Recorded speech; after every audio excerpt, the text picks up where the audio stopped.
దేవుని నామానికి స్తోత్రం. హల్లెలూయా. ప్రభువైన యేసుక్రీస్తు నామములో అందరికీ మరొకసారి నా హృదయపూర్వక వందనాలు. తెస్సలోని పత్రికను ధ్యానిస్తున్నామండి. 2వ అధ్యాయం 13వ వచనం. ఆ హేతువు చేతను మీరు దేవుని గూర్చిన వర్తమాన వాక్యము మా వలన అంగీకరించినప్పుడు మనుషుల వాక్యమని ఎంచక అది నిజముగా ఉన్నట్లు దేవుని వాక్యమని దాన్ని అంగీకరించిరి కనుక మేమును మానక దేవునికి కృతజ్ఞతాస్తుతులు చెల్లించుచున్నాము. ఆ వాక్యమే విశ్వాసులైన మీలో కార్యసిద్ధి కలుగజేయుచున్నది. ఆ వాక్యమే విశ్వాసులైన మీలో కార్యసిద్ధి కలుగజేయుచున్నది. ఈరోజు టాపిక్ ఏంటంటే all credit goes to word of God. సమస్త ఘనత వాక్యానికేనండి.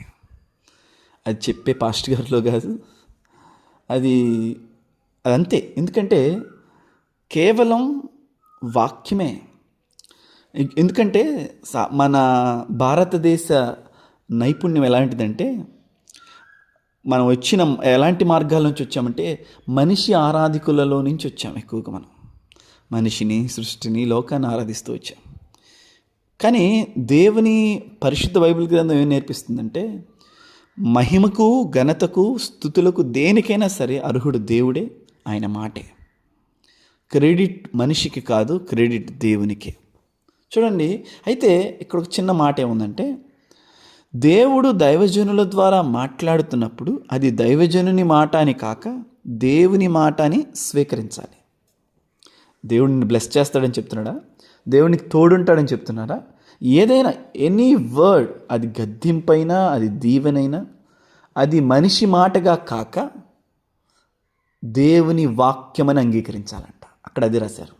ఈ తెస్సలోనిక సంఘం అది మనుషుల మాటని కాక ఇది దేవుని యొద్ద నుంచి వచ్చిన మాట, సో ఐ షుడ్ యాక్సెప్ట్ అని వాళ్ళు అంగీకరించారంట. అందుకని ఆ వాక్యమే, ఏ వాక్యం? వాళ్ళు అంగీకరించిన వాక్యమే విశ్వాసులైన వారిలో కార్యసిద్ధి కలగజేస్తుంది, అంటే పని జరిగిస్తుంది అనమాట. హల్లెలూయా. అంటే ఇప్పుడు వాక్యం ఎంత పవర్ఫుల్ అర్థమైందండి. వాక్యం ఎంత శక్తి కలిగిందో చూసారా? ఎంత శక్తి కలిగింది అంటే, మనం అంగీకరిస్తే ఆ వాక్యం మన జీవితంలో కార్యం జరిగిస్తుంది.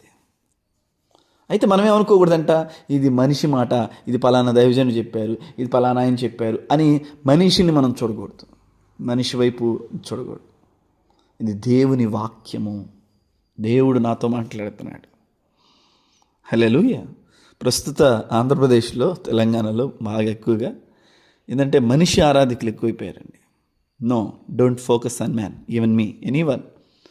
ఏ వ్యక్తిని కూడా మనం దృష్టి పెట్టకూడదు. ఆ వ్యక్తి నోట్లోంచి వస్తున్న మాటను చూడాలి. ఎందుకంటే మనిషిని దృష్టి పెడితే ఏమవుతుందంటే, అన్నీ బాగానే ఉన్నప్పుడు బాగానే ఉంటుందండి, ఏదన్నా ఒక విషయం తెలిసినప్పుడు బయటికి ఇక వాక్యం ఎక్కదు. అందుకనే మనం మనిషి ముఖం వైపు మనం లక్ష్య పెట్టక దేవుడు ఆ వ్యక్తి ద్వారా ఏం మాట్లాడుతున్నాడు అదొక్కటే మనం చూడాలి. అప్పుడు ఆ వాక్యమే మన జీవితాల్లో కార్యం జరిగిస్తుంది. హల్లెలూయా. ఆ వాక్యమే క్రెడిట్. అంత శక్తి కలిగి, జీవము కలిగిన మాట, అది బ్రతికించే మాట, కొండలను సైతం పిండి చేయగలిగిన మాట, బద్దలు చేయగలిగిన మాట, కాల్చగలిగిన మాట, నదిలోను వెళ్తున్నా సరే నిన్ను ముంచకుండా తప్పించగలిగిన మాట, అగ్నిలోను పడినా నిన్ను కాల్చకుండా భద్రపరిచే మాట. Believe the word of God. వాక్యాన్ని నమ్ముదాం, వాక్యంతో ఏకీభవిద్దాం. Amen. God bless you all.